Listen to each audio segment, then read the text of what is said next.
I had an idea of what the Joker would be in the world we'd created of Batman Begins.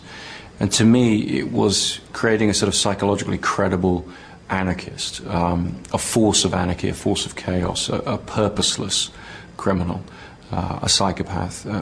To me, that is the most frightening form of evil.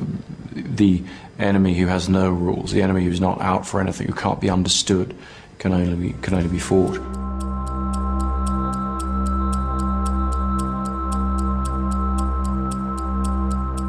Even though I've always been a fan of Batman, said Nolan, I am by no means a comic book expert, and so I didn't feel capable of doing a first draft and coming up with that story myself. I needed a writer on the project who knew the character inside out and knew the comic world. Enter David Goyer.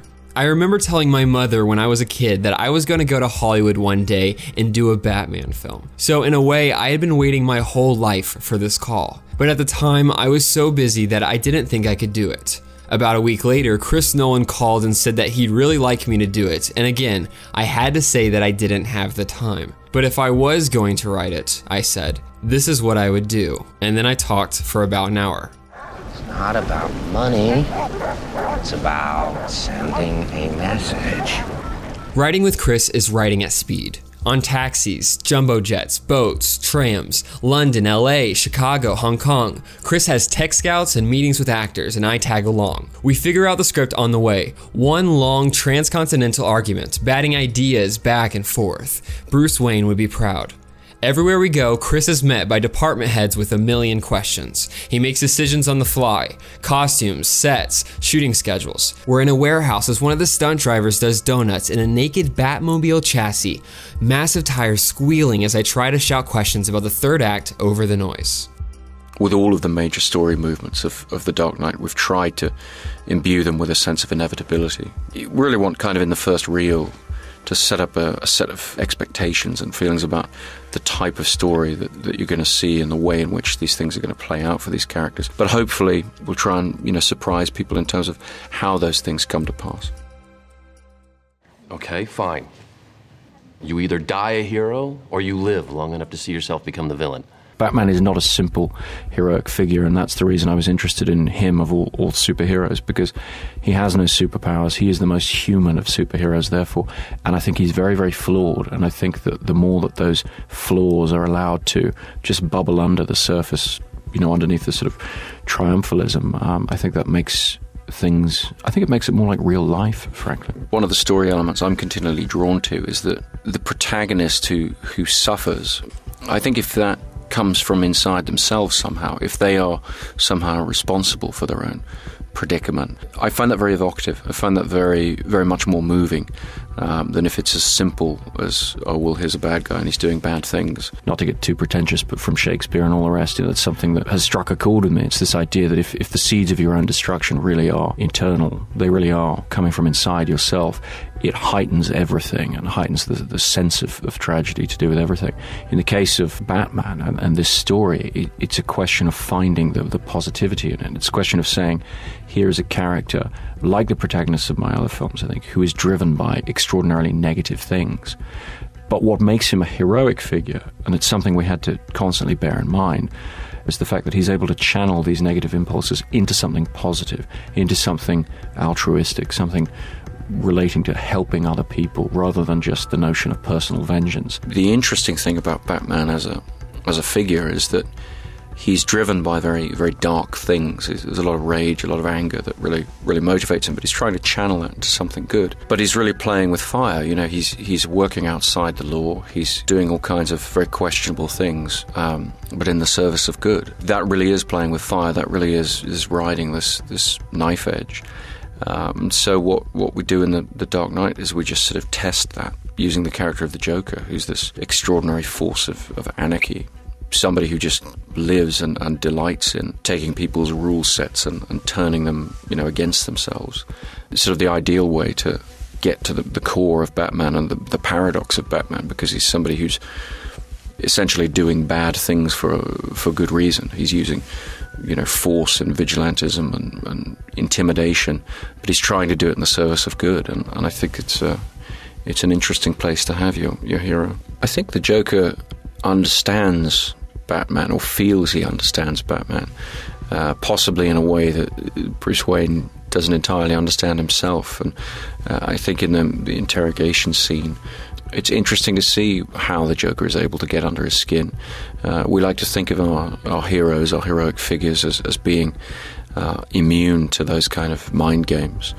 But of course, we all know that Batman is the most tortured and psychologically unbalanced in a way of these heroes. And so he's very vulnerable to the threat that the Joker poses, and we try and continually remind the audience of that during the course of the film. Some men just want to watch the world burn.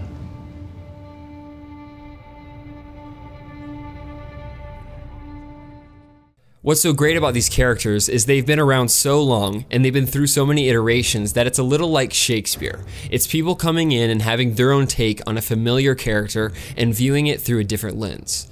I think the Joker particularly was a lesson for me because that character can connect to the stories of Native American mythology and Loki in Norse mythology. And there are so many examples of a Joker-like figure that you can endlessly reinvent that character. You reach a point where you really don't know what's possible, what's not possible, what's allowed in this story and what's not allowed in this story. And I think that makes the Joker become a very, very unpredictable character. I think at times you really do feel he's prepared to do absolutely anything. So that the physicality of the story is all geared towards getting to a point near the end of the movie where you're actually concerned the whole city will go down. You're actually concerned that this guy is going to completely destabilize that society. I think you feel that the Joker has a drive to tear the world down. The line we gave Alfred to sort of sum it up really is, this idea that some men just want to watch the world burn. That to us was the most frightening way of approaching the character, that he isn't someone who can be in any way negotiated with in a material sense or a legal sense or a political sense. He is just somebody who wants to tear everything down around him. And really it's sort of comes back to very elemental things like society's sort of fear of youth and teenagers and rebellion and punk and all of these things. And these are all things we talked about a lot in putting the character together at the very beginning.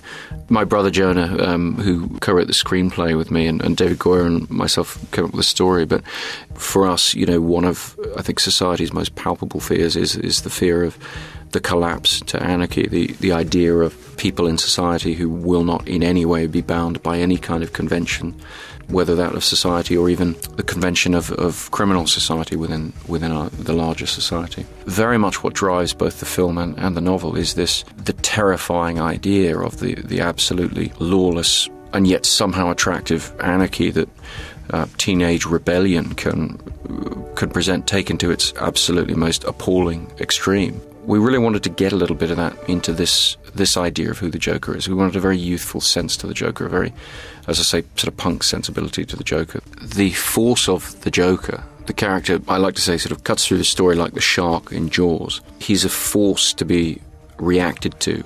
Well, because he's not acting from a sense of logic, he is effectively a monster in the film. He's a very human monster. As the Joker does things in the story, it tests the characters. It forces them to confront things about themselves. I very much like that in terms of its approach to villainy, because I think that it puts it onto the characters that we already know, particularly the characters from the first film and from the comics and everything. So you're seeing characters that you've come to know forced into very uncomfortable decisions and very paradoxical situations. And it tells you something about those characters. It reveals them in sort of new and interesting ways. To me, the most interesting version of that character, the Joker, is one who's elemental, almost like he's conjured out of thin air. So the idea that he has a backstory, there's different ways to do it, but in this world it feels like it would be reductive for him. Upset the established order, and everything becomes chaos. Bruce Wayne was the protagonist of the first film, explained Goyer. But we decided early on that he would not be the protagonist of the second film. That in fact, Harvey Dent would be. The character that changes is Harvey Dent. He goes from being a white knight to a horrifically scarred and tragic figure.